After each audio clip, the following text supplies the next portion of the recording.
The shoes that were danced to pieces. There was once upon a time a king who had 12 daughters, each one more beautiful than the other. They all slept together in one chamber, in which their beds stood side by side, and every night when they were in them, the king locked the door and bolted it. But in the morning, when he unlocked the door, he saw that their shoes were worn out with dancing, and no one could find out how that had come to pass. Then the king caused it to be proclaimed that whosoever could discover where they danced at night should choose one of them for his wife and be king after his death, but that whosoever came forward and had not discovered it within 3 days and nights should have forfeited his life. It was not long before a king's son presented himself and offered to undertake the enterprise. He was well received, and in the evening was led into a room adjoining the princess's sleeping chamber. His bed was placed there, and he was to observe where they went and danced, and in order that they might do nothing secretly or go away to some other place, the door of their room was left open. But the eyelids of the prince grew heavy as lead, and he fell asleep, and when he awoke in the morning, all 12 had been to the dance, for their shoes were standing there with holes in the soles.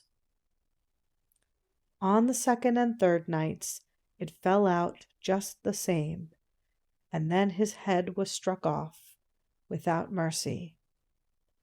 Many others came after this and undertook the enterprise, but all forfeited their lives. Now it came to pass that a poor soldier who had a wound and could serve no longer found himself on the road to the town where the king lived. There he met an old woman who asked him where he was going. "I hardly know myself," answered he, and added in jest, "I had half a mind to discover where the princesses dance their shoes into holes, and thus become king." "That is not so difficult," said the old woman. "You must not drink the wine which will be brought to you at night, and must pretend to be sound asleep." With that she gave him a little cloak, and said, "If you put on that, you will be invisible, and then you can steal after the 12. When the soldier had received this good advice, he went into the thing in earnest, took heart, went to the king, and announced himself as a suitor. He was as well received as the others, and royal garments were put upon him. He was conducted that evening at bedtime into the antechamber, and as he was about to go to bed, the eldest came and brought him a cup of wine. But he had tied a sponge under his chin and let the wine run down into it without drinking a drop. Then he lay down, and when he had lain a while, he began to snore as if in the deepest sleep.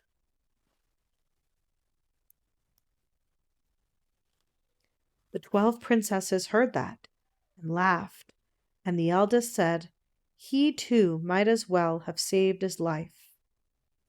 With that, they got up, opened wardrobes, presses, cupboards, and brought out pretty dresses, dressed themselves before the mirrors, sprang about and rejoiced at the prospect of the dance. Only the youngest said, "I know not how it is. You are very happy, but I feel very strange. Some misfortune is certainly about to befall us." "Thou art a goose who art always frightened," said the eldest. "Hast thou forgotten how many kings' sons have already come here in vain?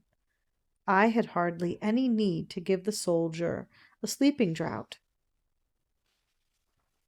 In any case, the clown would not have awakened." When they were all ready, they looked carefully at the soldier, but he had closed his eyes and did not move or stir, so they felt themselves quite secure. The eldest then went to her bed and tapped it. It immediately sank into the earth, and one after the other they descended through the opening, the eldest going first. The soldier, who had watched everything, tarried no longer, put on his little cloak, and went down last with the youngest.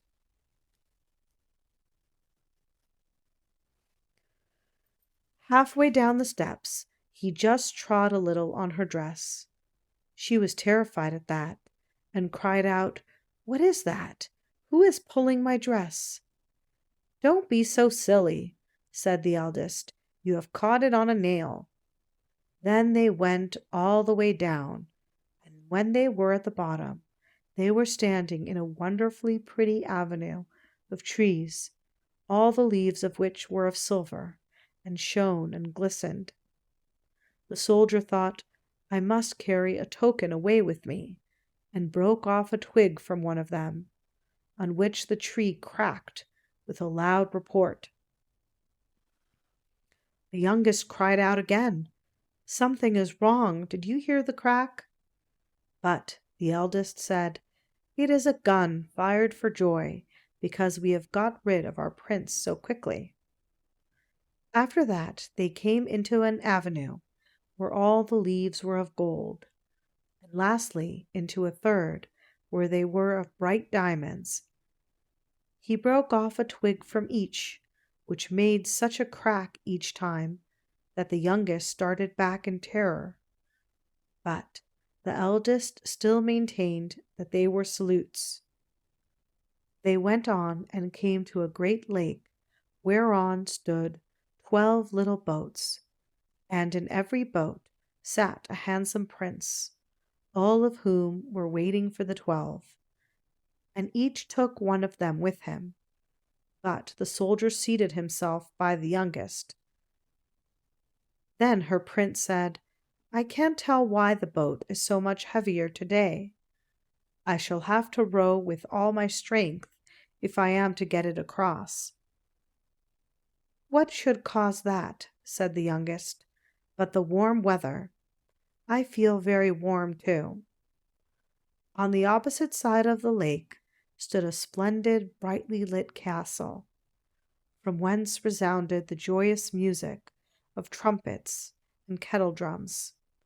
They rode over there, entered, and each prince danced with the girl he loved, but the soldier danced with them unseen.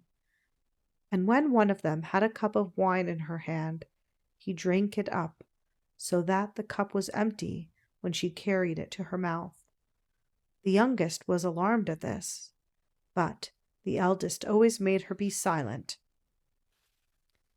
They danced there till 3 o'clock in the morning, when all the shoes were danced into holes, and they were forced to leave off.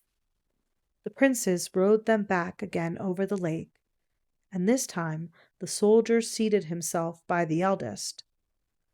On the shore they took leave of their princes, and promised to return the following night. When they reached the stairs, the soldier ran on in front, and lay down on his bed, and when the 12 had come up slowly and wearily, he was already snoring so loudly that they could all hear him, and they said, "So far as he is concerned, we are safe." They took off their beautiful dresses, laid them away, put the worn-out shoes under the bed, and lay down. Next morning the soldier was resolved not to speak, but to watch the wonderful goings-on, and again went with them. Then everything was done just as it had been done the first time, and each time they danced until their shoes were worn to pieces.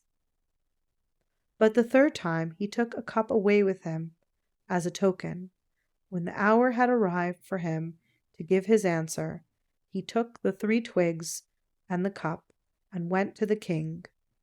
But the 12 stood behind the door and listened for what he was going to say. When the king put the question, "Where have my 12 daughters danced their shoes to pieces in the night?"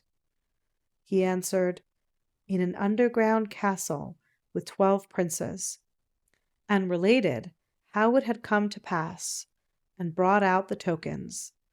The king then summoned his daughters, and asked them if the soldier had told the truth. And when they saw that they were betrayed, and that falsehood would be of no avail, they were obliged to confess all. Thereupon the king asked which of them he would have to wife. He answered, "I am no longer young, so give me the eldest." Then the wedding was celebrated on the self-same day, and the kingdom was promised him after the king's death. But the princes were bewitched for as many days as they had danced nights with the 12.